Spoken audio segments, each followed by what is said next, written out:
তাদের এই ওপেনিং জুটি মানে ম্যাচের শুরুতেই একটি শক্তিশালী আক্রমণ যা প্রতিপক্ষকে মানসিকভাবে চাপে ফেলত।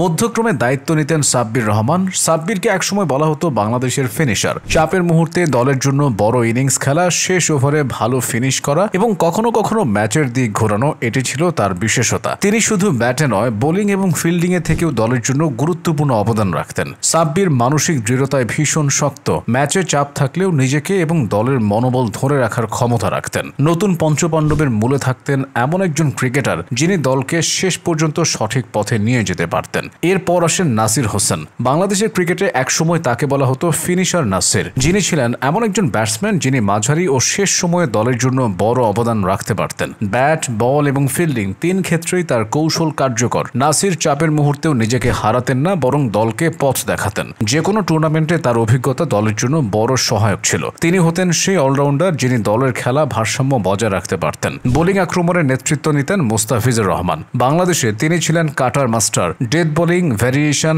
উইকেট নেওয়ার ট্যালেন্ট সবই ছিল তার শক্তি। অভিষেকের পর থেকেই তিনি বিশ্ব ক্রিকেটে ঝড় তুলেছিলেন, কখনো গুরুত্বপূর্ণ ম্যাচে, কখনো শেষ ওভারে। মুস্তাফিজি হতেন সেই শেষ ভরসা যার উপর পুরো দলের আশা নির্ভর করত। নতুন পঞ্চপাণ্ডবের বোলিং আক্রমণকে তিনি শক্তিশালী এবং ভয়ঙ্কর করে তুলতেন। তাদের এই সমন্বয় শুধু মাঠের ভেতরেই সীমাবদ্ধ থাকত না,